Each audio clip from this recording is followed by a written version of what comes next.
What is going on, guys, and welcome back to iCoach Nutrition Radio. Today, I have a very special guest, a client of mine, and somebody that's become a friend here over the last however many months now of working together. I'm not even sure off the top of my head here. But I'm super excited to bring him on the show today to be able to share his journey of us working together and also be able to share some of his journey before us working together, as I think he's going to be able to add a lot of value on the show today. So without further ado, John, what's up, my man? How are you? Hey, how's it going, Justin? It's going well. It's going well. You got no sleeves, gun show over here for the people that are watching this with video. Yeah, just had to go for my walk, so just kind of sweat it out for the day. Oh yeah. You know what's so funny is I actually had my neighbor across the street. He came over this morning and he was obviously joking, but he was like, "Dude, can you work out with your garage doors down, or can you put a shirt on? My wife keeps making comments over here." And I at first I thought he was like serious, and he was like, "I'm just messing with you," but he was like, "Man, what do you do?" And he started asking all those questions. But yeah, I'm the guy that walks around in my neighborhood. Like, I go on walks like barefoot with my shirt off. My wife's like, "You look like a homeless person. Like, put some clothes on." Hey, I thought that was you. I do the same thing, so it's okay. Gotta get that tan and your cardio in at the same time. Exactly. I'm trying to get my tan in for sure. So, hey, I'm actually gonna pause.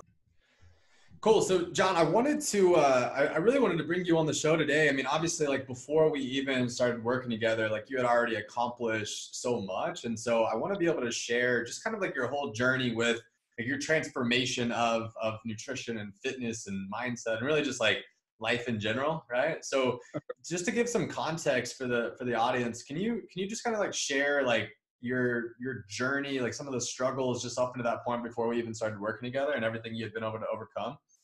Yeah, absolutely. So, I was what I like to call an Oprah.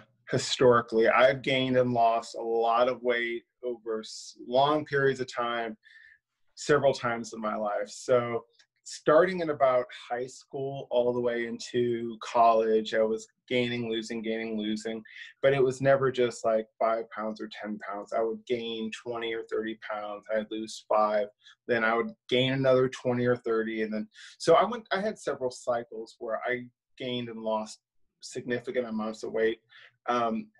At my biggest, I was about 265 is right about my largest, and that was just over about 6 years ago. You were, sorry to interrupt, John. You were at that weight. How tall are you, and at what age were you then?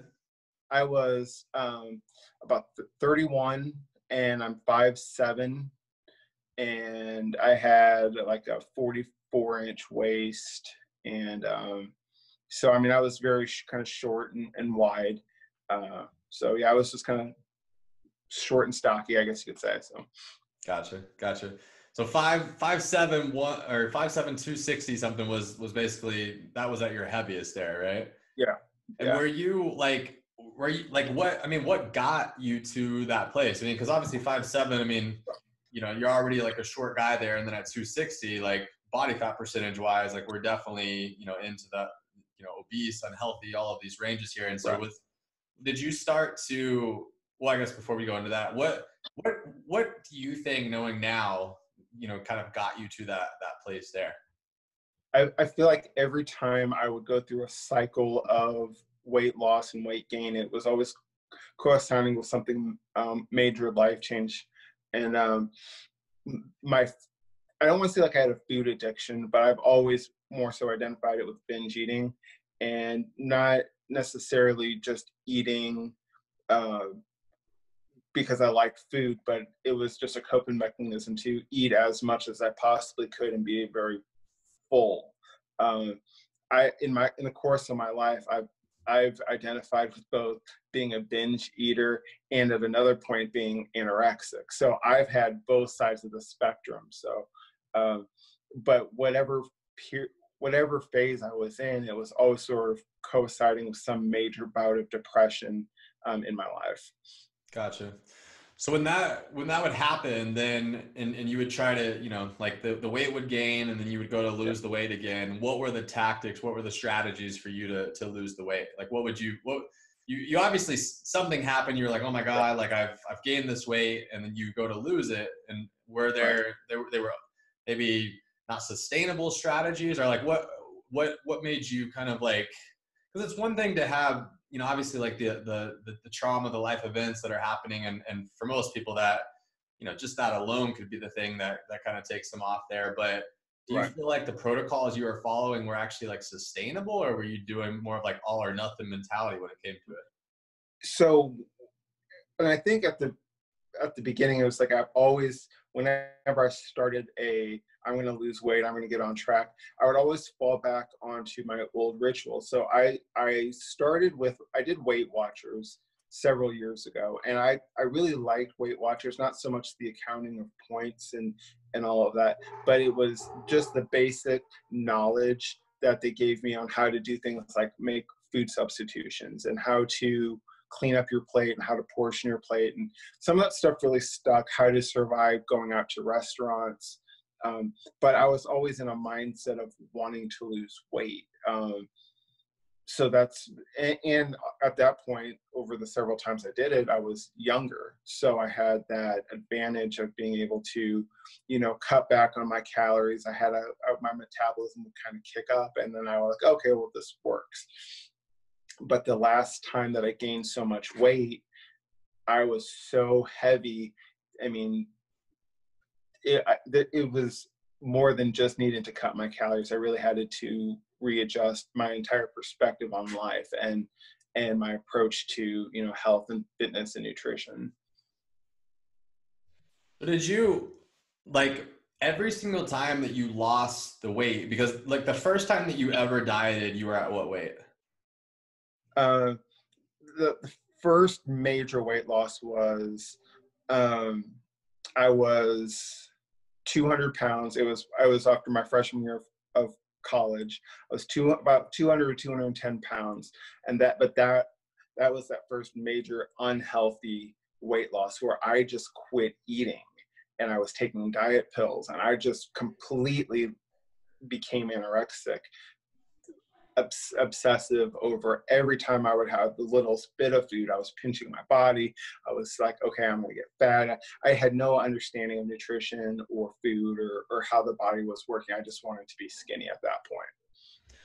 So what influenced you, like when you got to that point and you went to go lose weight the first time and you Yeah, were like starving yourself, not eating? I mean, obviously a very unhealthy relationship with it, right. but like, was there a history of that in your family, or like what influenced you to go to that extreme? I think it was, I mean, I was in college and, this was 20 years ago. And, it was, everyone was, it was, 20 years ago, I want to say like the look wasn't to be, fit. It was, everyone was very skinny and very lean. And that was just kind of what I thought I should look like at the time. And so I was just determined to look a certain way, not necessarily care about being healthy, but just wanted to look skinny. Gotcha. And so then you were able to, I mean, you obviously lost weight with that. So how Yeah. much weight was that first weight loss, that major weight I loss? I went from about 210 to 130 pounds in the course of 9 months. And Wow. I was completely, I was, I was like handfuls of ephedra. Like I was doing the wrong things. I was not eating. I was just drinking water. I would have a handful of chips, and that would be all I would eat for the day. So that was, yeah. So that was like 2002. I want to say right around there. That first major um, attempt to change how I looked physically. Wow. Um, So did you go through, I mean, clearly at that point, like what was like the rock bottom moment? I mean, because this is, I mean, who cares about the weight right. loss piece? Like obviously something happened then and you were like, okay, like this is obviously clearly extremely Right. unhealthy. Like I've gotten myself to a place that, so what was the thing, I guess had you like kind of start to turn it around there? Um, I was starting to get concerned from my family. They thought I had serious health problems at the time, and just seeing that I was shopping for clothes in the boys department of a department store, and just it was very. I mean, I was very emaciated. So and here I was thinking like, oh, I got skinny. This is how I want to look. But at the other side of it, I was completely starting to scare the people in my life that cared about me. So, Wow. um, Wow. and then I kind of hit, that was probably my on the low end. That's probably like one of the darkest places I've been. Um, and then coming out of that, I started eating a little bit more because I was getting to the point where it was making me sick. So I started eating a little bit more, and I took two courses at my university. I took a swimming class, and then I took an intro to weightlifting class. So that really kind of boosted my self-esteem because I started to feel better, and I wasn't so obsessed with losing weight or being skinny. At that point I just wanted to start feeling better.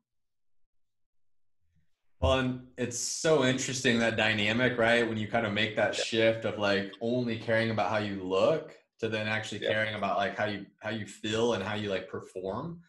And yeah, and I think that's like one of the biggest blessings that I ever had in my life, was just like playing sports from such a young age and playing them my whole life and being like an athlete. Like the way I looked was kind of like a byproduct of just what I enjoyed doing and how I like lived my right, life with sports and all that. Um, but man, I've never personally, dealt with something like that, but I yeah, know a lot of people that have. And um, I mean, it's incredible for you to, looking back on it now, and for you to have been able to like pull yourself out of that, because I mean, that's not like a small little thing. Like that's not right, some one of these little like, stories that you'll hear. I mean, that's a right. huge deal. Right. So And then over the course of time, then you're pulling yourself out of, and it's like just growing up and getting more mature and being more responsible, and then graduating from school and going into the workforce, then it kind of became the opposite where, I wasn't being active. I was sitting, I was eating food I really shouldn't have been, just mindlessly eating. And um, over the course of probably 8 years or so, I'd gain a little bit of weight, lose a little bit of weight. But I was, I would, it was just a cycle. um my major weight gain was I probably gained 50 or 60 pounds um between like 2012 and 2014.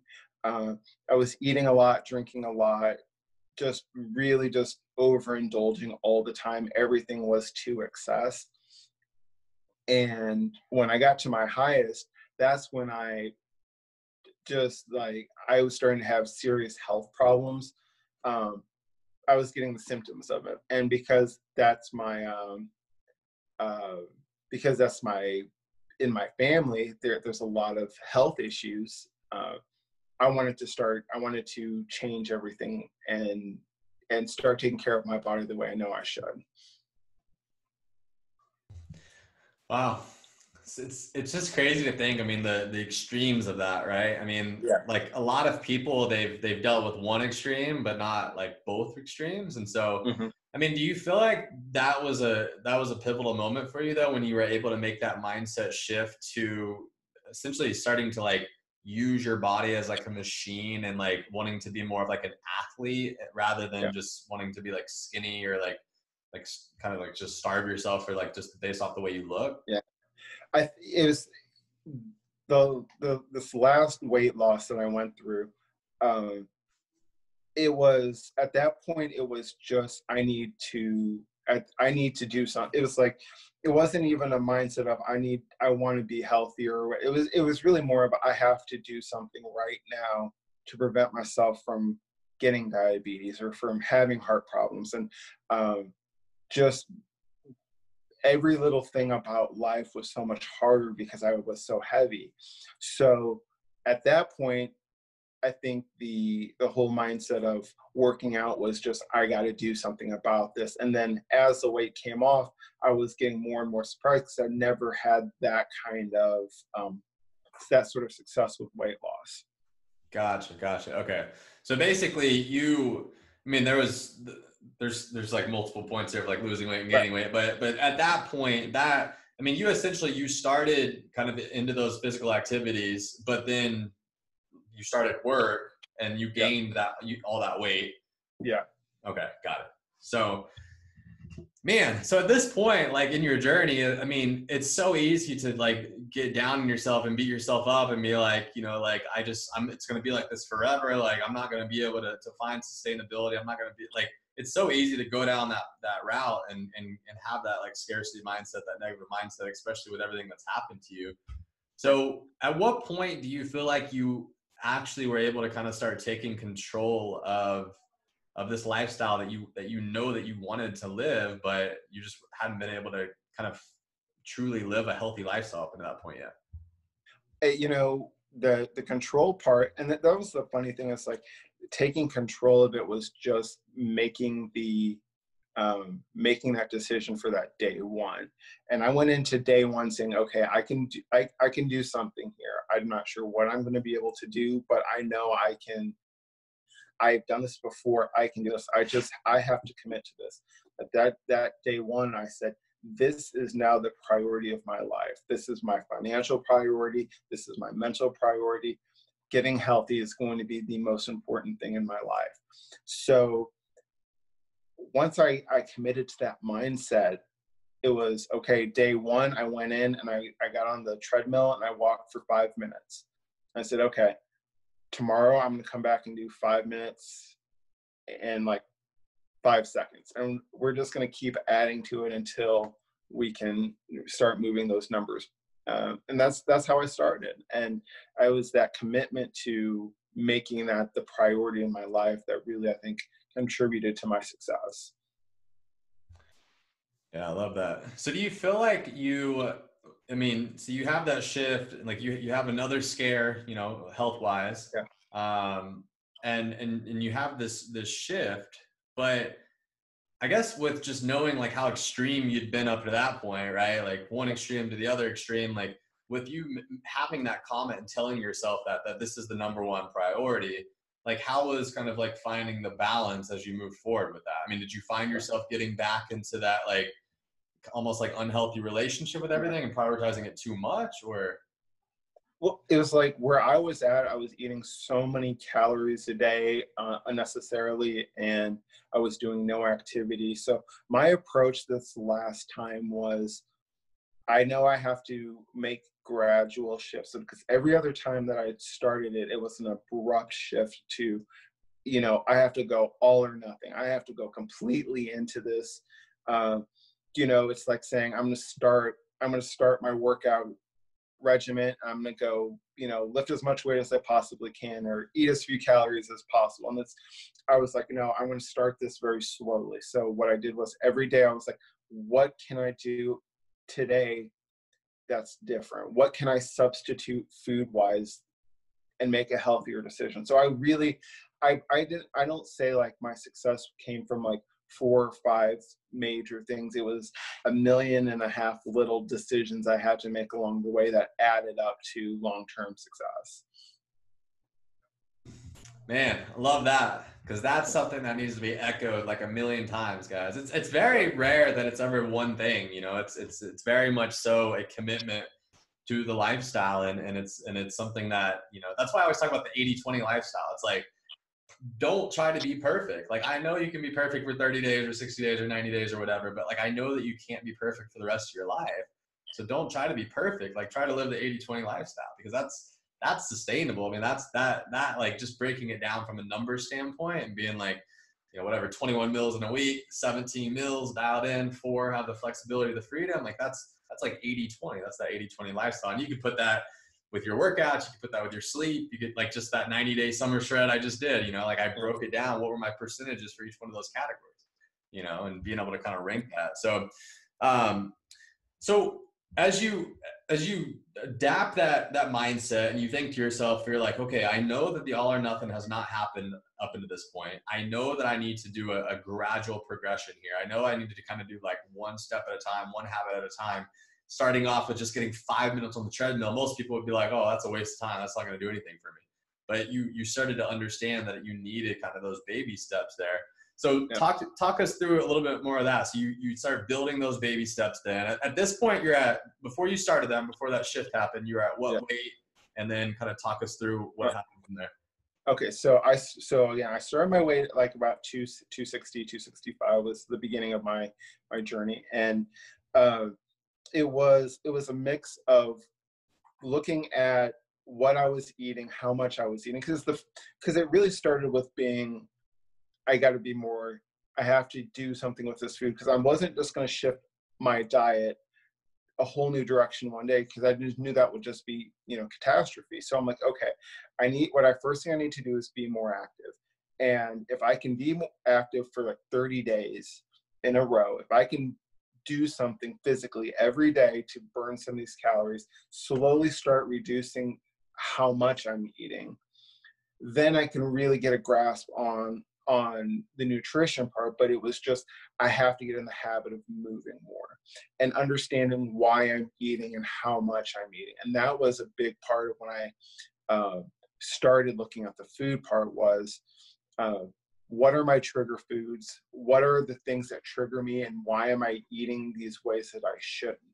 And understanding that unhealthy relationship with food, and then thinking about it more so as food is there to nourish me, it's there to give me energy, but it's not, I don't need to be using food to find pleasure or enjoyment, because there were times when I would do that too. And um, I think there was parts of it is, when you're depressed, that you look for those triggers that make you happy, and food is a really good source of that when you're down. So uh, when it comes to the weight loss, it took about 14 months to get to my low point. My low point was 160. And when I got back down to 160, I was 160 with no muscle on me. I had a lot of loose skin, and I was just very I was thin. I had a little bit of muscle, because I really didn't understand how to lift weights or that whole thing. My whole thing was, okay, I'll lift some weights. I don't know what I'm doing with that. I'll do my cardio, and I'm working on my food. So that was the timeline for all of that. Gotcha. So, wow. I mean, dude, that's such an amazing accomplishment. Like, Yeah. to be able to lose 100 pounds on your own like that, especially going through everything that you've been to up in that point. I mean, Mm-hmm. so you're down at this weight now. You're probably feeling the best that you've felt in a long, long time. Yep. And now you just have, like, what did that do for, like, besides the health piece of losing the weight, like, what did that do for you in your personal and professional life? The I want to say, like, on the professional side, it just gave me so much more confidence to, when I was heavier and I was in the corner of the room, I didn't really want any attention. I just kind of was at work. um, I was just kind of, I didn't dress very well. I didn't feel great about myself. So I just came to work. And my personal relationships, I was probably a little bit more introverted, and um, getting that confidence back in how I looked was a big part of continuing my success. Going from 44 to 34 pants was, just going through and buying new clothes, and all of that was, it was fun, because I got to start taking, an interest in things I enjoyed, and dressing myself in a way I hadn't been able to before. So it gave me a lot of confidence to be more outgoing and more of the extrovert that I am. Awesome. Yeah, I think that's most of the time that's what most of us are looking for when there's, like, a lot of people superficially, it's like, I want to lose weight, but really it's like, I want to be happy. I want to have confidence. Like, I want to, like, that's really what it kind of translates into. So I love that, man. So at this point, I guess, where are we at in the journey? Like, in terms of like before we started working Yeah. together, how many years was it kind of after that until we got to this point? Okay. So I, about 14 months after I started, that's when I had a, I got to my skinniest, not my leanest, but it was just kind of like my skinniest at that point, but a healthy, a healthy skinny. I started working with a trainer. Um, and so that was about 4 years ago. So we started with just basic, because he reached out to me because he saw that I needed to, I was doing a lot of cardio, but I wasn't lifting weights. I wasn't really doing anything. But he saw how much drive I had. So he approached me, and um, from that point, it started with just basic conditioning and seeing, okay, well, I got to this point. What can I do next? So over the course of those couple of years, I spent cycling through putting on muscle, putting on a little bit of size, and then leaning back down, and learning the basics and the fundamentals of the different phases of working out, how to build muscle in a healthy way. And that's what got me to you, because I wanted to I got to a point where I was not getting the growth that I wanted to, because I didn't properly understand how to use the science behind food to do what I needed to with my body. Got it. Got it. So basically, it's one of those situations which we run into quite a bit, where it's like we're putting in serious work in the gym and not getting as much out of it as what we think that we should be getting. So Right. when we first kind of like, we first assessed everything that was going on, like what were really, I guess, what were like your thoughts before even going into it? Like what did you think like kind of this process and journey was going to be like? And yeah, let's kind of start with that. What I think, when I signed up, I thought it was going to be, you were going to give me meal plans, and say, this is what you need to eat, this is what you need to do, and go. It was not like that at all. And at first I wasn't sure. I'm like, what is this? And it took me probably about a month to realize you had to really get into my psyche and understand what I was doing, where I'm coming from, my history, and really get a sense of who I am and what I struggle with and how I live my life on a daily basis before you can even scratch the surface of educating somebody on how to eat. You have to understand who they are and what they're all about.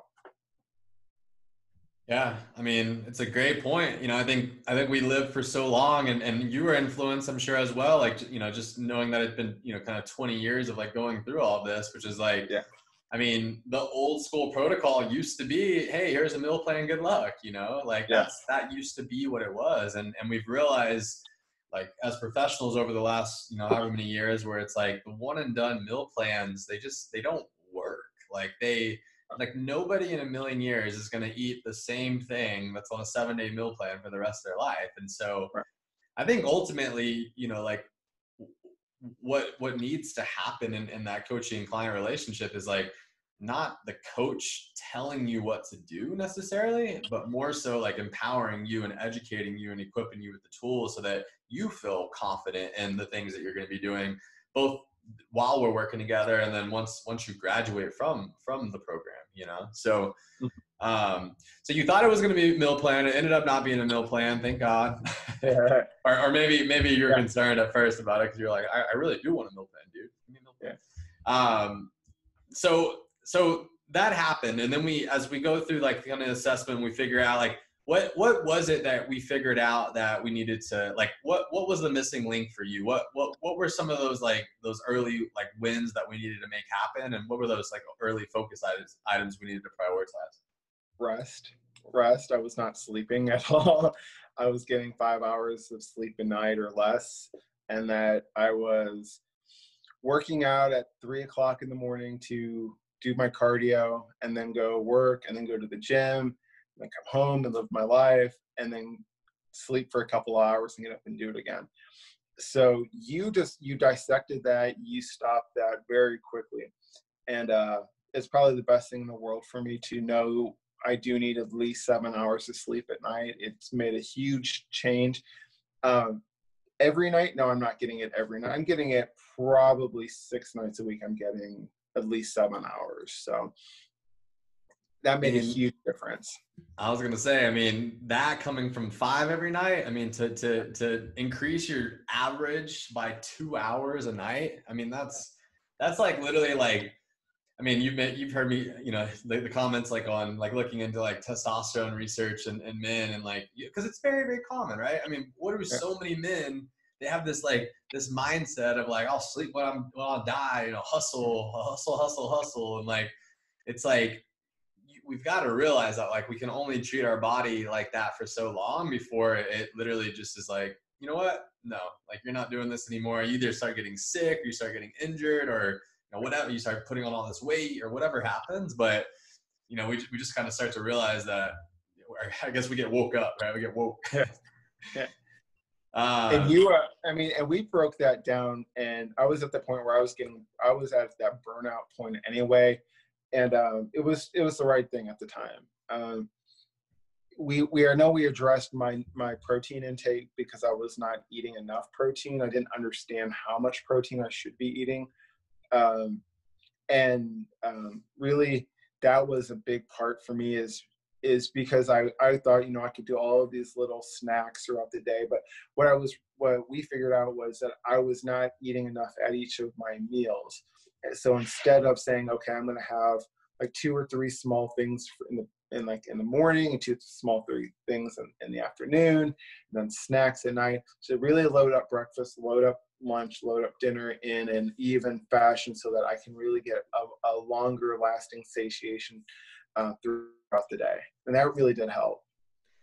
Yeah, and I think like a big part of that was just kind of knowing your history again, you know, like and knowing that what's diet culture teaches us, right? You need to eat small meals every so often, every 2 to 3 hours or whatever to keep your metabolism up. Like it's a lie, it's BS. There's no like truth to that at all. But that's where like if you've been kind of in that diet culture, like that's where you come from. Like you think that you need to snack more and you think you need to have smaller meals and all of that.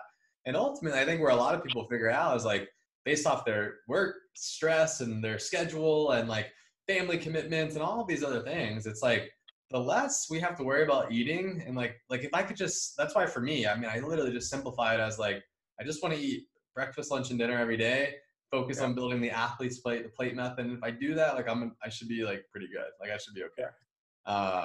So yeah, I mean, I think it makes total sense as to why that is so common. It was the same thing for me 10 years ago. I was eating 5-6 meals a day, 3 meals, 2 snacks. And I thought that, I mean, you know, it's just, you learn more, right? As you dig into this. And I think that's probably like the biggest takeaway of this whole entire podcast is like, you at some point in this commitment process, right? When you have that conversation with yourself, you embrace living a healthy lifestyle. You embrace wanting to learn more. You embrace investing in yourself. You embrace, you know, basically just putting in the work that it takes to actually understand and grasp this skill set of nutrition and fitness and living a healthy lifestyle, which is a skill set, just like finances or anything else, you know, like most of us aren't really like taught it like growing up. And so it's really a skill that we have to develop. I think there's like several like mini benchmarks throughout the whole process, and it's once you commit, you know, it went from that weight loss to a muscle building. I mean, and there's 2 very different takes on what you're trying to do. And for me, I think initially those first couple of years, I really did struggle with putting on muscle because I wasn't eating enough, and because I was still caught in the mindset of I want to be thin, but then I was like, I want to be thin, but I want to be big. And I've got the angel and the devil on each side of my shoulder all the time saying, no, you want to be the big guy. You want to be muscular. You want to have all this definition. But then you also have the guy who used to be really big. It's like, I don't want to eat that because I don't want to gain all my weight back. So it's a delicate balance inside the head of someone who's been on the, on the anorexic side and on the binge eating side, to say, how can I educate myself on nutrition so that I can get some of these physical gains that I want, but still kind of maintain that, a more comfortable feeling about where my weight is. Yeah.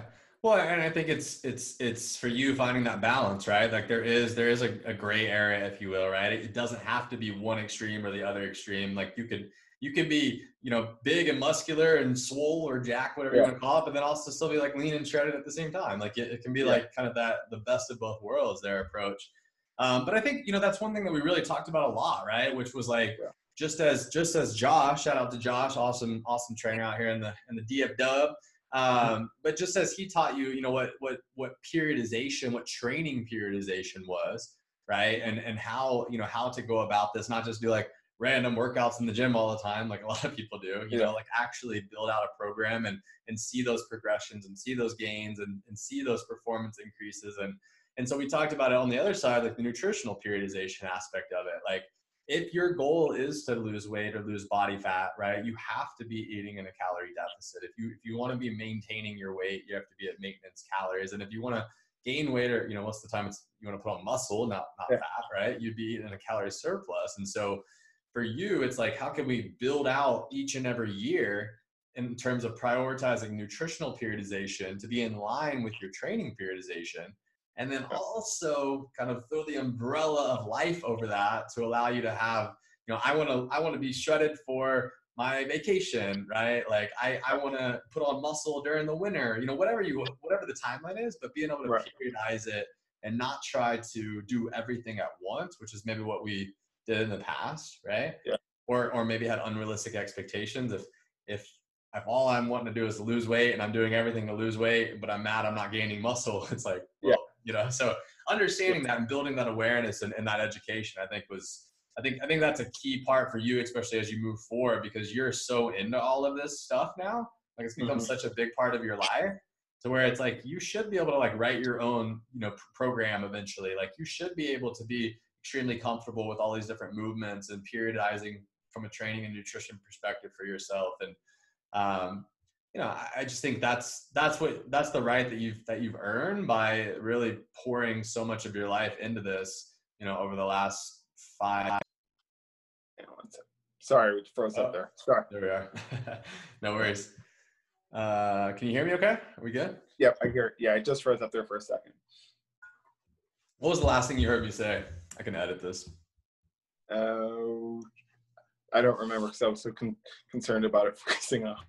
I was kind of like just finishing up that point on periodization and how, basically like everything that we went over, or everything you went through with like training periodization, and then being able to, kind of add the nutritional periodization and have those two parts like synergistically working together. Like, I think that ultimately allows you to really set yourself up for it. Because we had so many conversations, right, about like trying to understand what it is that you actually wanted to accomplish, right, and what the goal was, and like understanding what that timeline should look like. And so I think that was, nutritional and training periodization is something that's extremely undervalued, and a lot of people don't even know that they need to happen. Yeah, and keeping in mindset, and we've talked about this so much of being mindful of food triggers and triggering episodes of binging. So when I'm in a grow phase, to understand what my grow calorie surplus is without saying, okay, on average, I need to eat more to grow, but I want to be mindful of the fact that if I start to eat too much, it starts to trigger things mentally. So how can I eat in a surplus so I can grow my muscle, but still maintain it in a mindset for myself of what is mentally the best thing for me? And that's, before I educate myself, be like, oh, you want to bulk? Oh, you need to eat 4,000 or 5,000 calories a day, and you need to be this big guy. It's like, well, maybe for some people that works, but I wanted to. That was part of the reason of getting into a coaching plan, is to say how can I do this the best way, and tie it to the workout periodization. So that's really going to help me going forward. As I start back, now that the gyms are open again, is now that I'm starting back to it, ramping up my calories because I'm going back into a growth phase. So understanding what I need to do, how I need to do it, that's invaluable education. Like, I cannot repay you enough for that, because that is something I'm going to use for the rest of my life.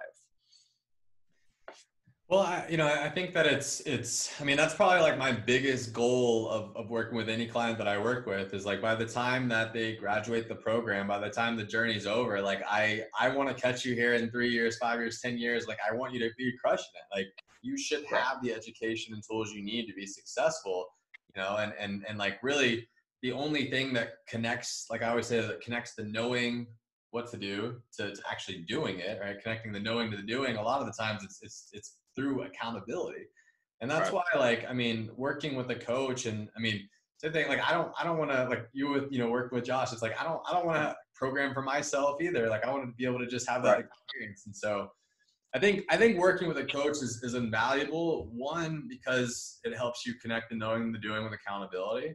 But I also think that, a lot of the times we're in our own head about so much stuff, especially like when you've just been like consuming so much information, and it's like information overload, and there's just like, is this good? Is that good? Is that bad? Is it, oh wait, it's like, it starts to become so much stress and confusion. And ultimately it's like, you have a job and like you have other things going on in life too. It's like, this stuff can be extremely simple if we make it simple, or it can be extremely complicated if we make it extremely complicated. But a lot of the times it's like, when it comes down to like losing body fat or gaining weight, or like body composition, just body recomp, any type of like body composition changes, like it doesn't have to be super, super complex. The part of it that is complex is the consistency part. That's the hardest part.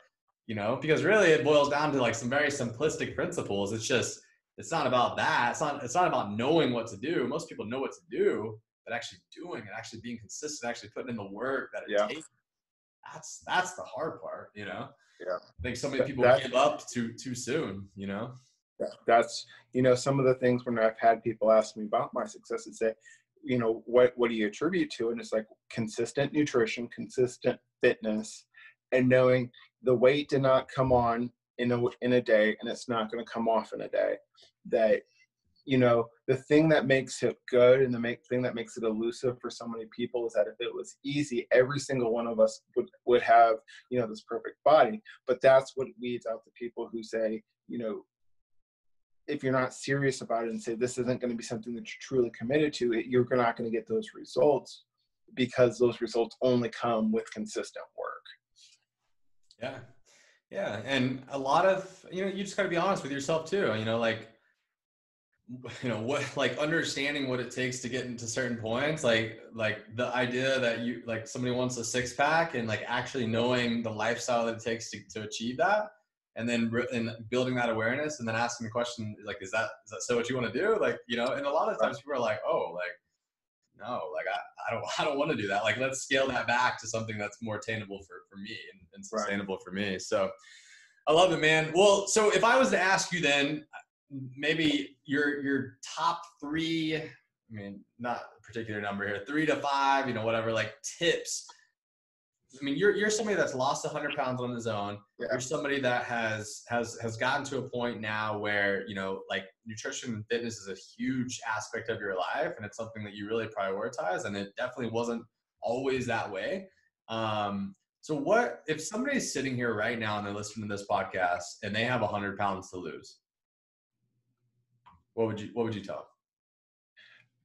Anything is possible. And so you have to have confidence in yourself and know that you can do it, because it is attainable. Don't ever feel discouraged by it.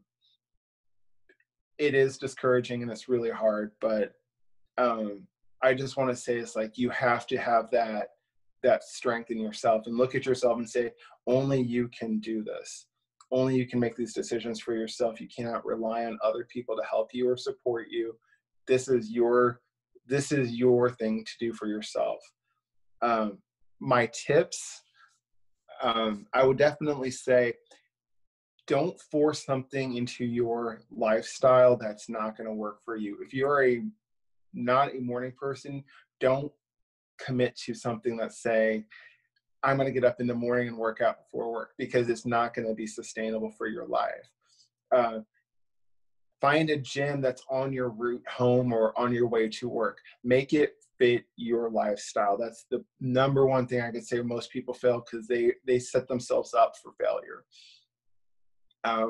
I say understanding what triggers you, and find ways to find something to help you, like do research, make a list before you go shopping, whatever it is that derails you, because I think we all think what derails us from being successful. You just kind of have to find the counterpoint to that, so that you don't keep up with those negative habits. I want to say, like, if there's things that interest you, there's probably some sort of a healthier activity where you can get out and do something.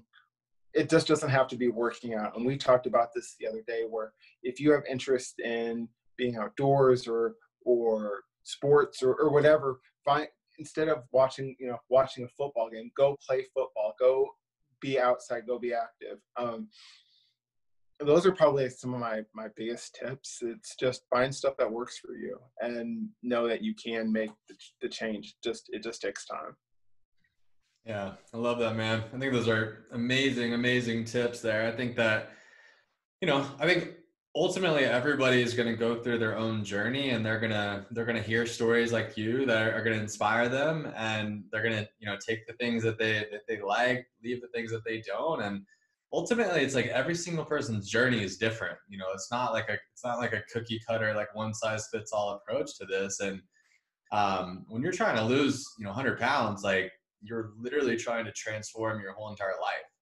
Yeah. And that's no small feat. I mean, that proves to be one of the most challenging things, if not the most challenging thing that you've probably ever done in your life, is going through, some of these things here. So, man, I just want to commend you for the adversity you've overcome, man. It's very inspiring. I mean, I'm bringing another person on the podcast here in a couple of weeks, and another person that lost 100 pounds, because I think the stories like that are extremely inspiring, especially for the people that they don't have 100 pounds to lose, but they hear these stories from somebody that does, right? And they hear the simplistic habits and like they hear consistency a million times. Yeah. And they start to realize, they're like, man, like, maybe I don't need to be so caught up in all the million different things that are out there. And maybe the things like sleep and nutrition and exercise and hydration and stress management, like the things we've heard a million times before, and they're not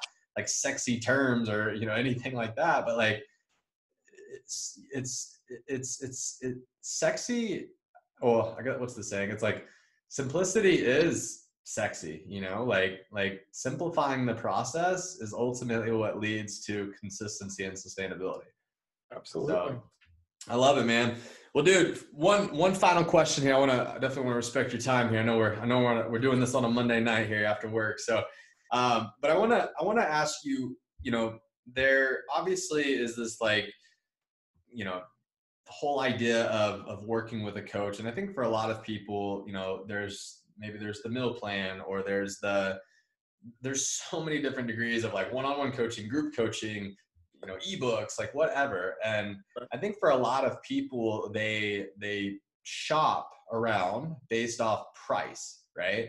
And so you see maybe like a $99 template, right? And you compare that to like one-on-one coaching, and you're like, oh my gosh, like this is like, how is that such a difference in price? So I guess the question I'm asking here is, why is one-on-one coaching, why is working one-on-one with a coach different than the meal plans, the templates, anything that you've really tried in the past? Yeah, I think when it comes to anything, like whether it's coaching, personal training, anything, it goes back to, what's going to work best for you. If I had 200 pounds to lose, maybe I would have started working with a new a meal program sooner, or something like that. But I think it breaks down to kind of where you're at in your journey. I'll say the benefits to hiring somebody to coach you is, you have a professional there who can understand what you're struggling. You understand the science behind food. You've had that rapport, one-on-one, and you really help somebody understand not just the food part, but the different parts of what goes on behind the nutrition, and why it is important is it fuels everything in a wellness program. How you eat, why you eat, the percentages of what you eat. I mean, that's part of it, but you gave me so much more than just food knowledge. We talked about lifestyle, and we talked about thinking, and daily affirmations, and journaling, and hydration. It's just so many other aspects to what you bring to the table.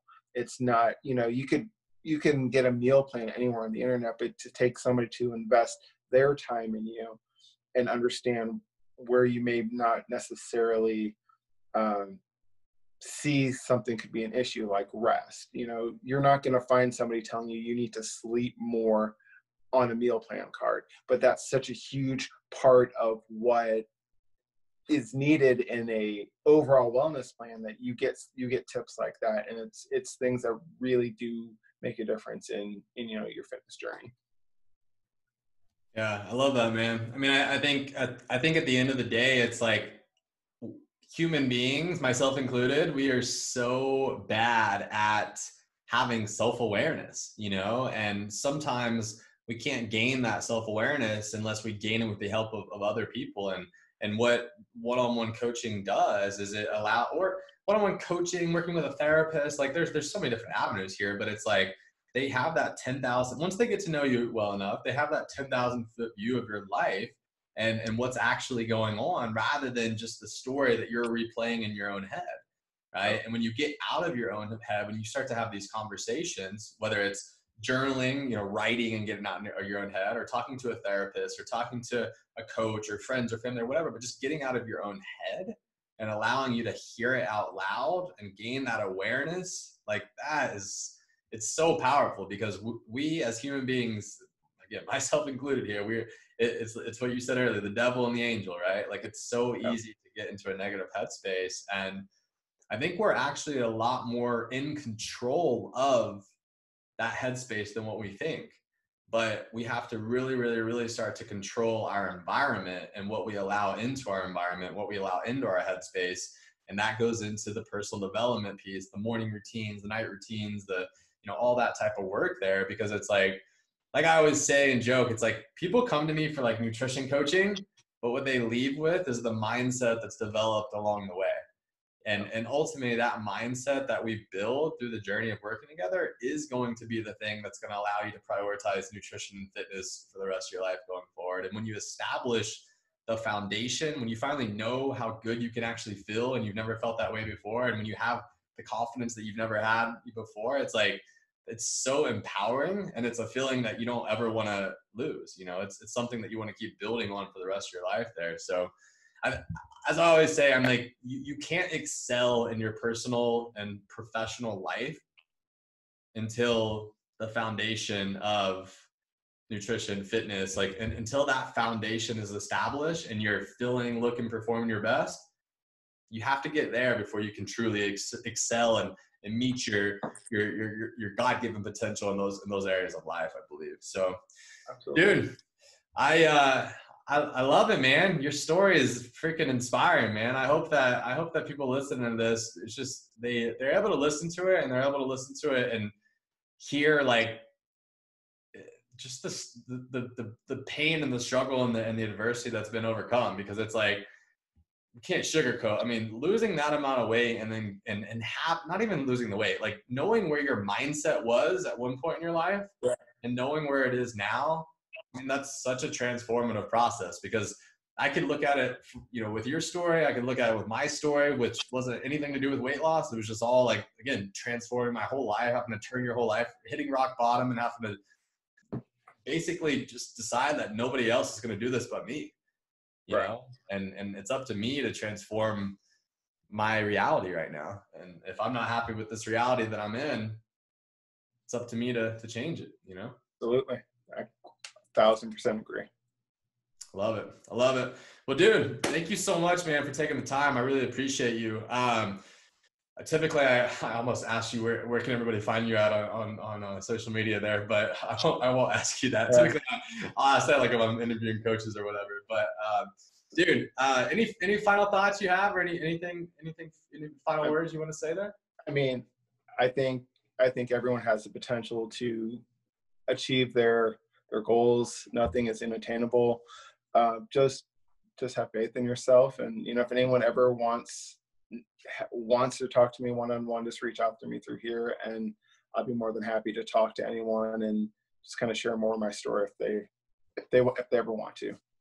Awesome, man. Well, if with that offer, I mean, obviously, if y'all go into, for those of you that are listening that aren't in the Team iCoach Nutrition Facebook group, you can search that group, request to join. I'll add you. John's in that group. But if they wanted to just search you randomly there you're on Facebook, obviously, Instagram as well. Yeah. No, just on Facebook. Just Facebook, and so they can just search John Joseph there, and they'll find you. Yes, sir. The man with the beard. That's right.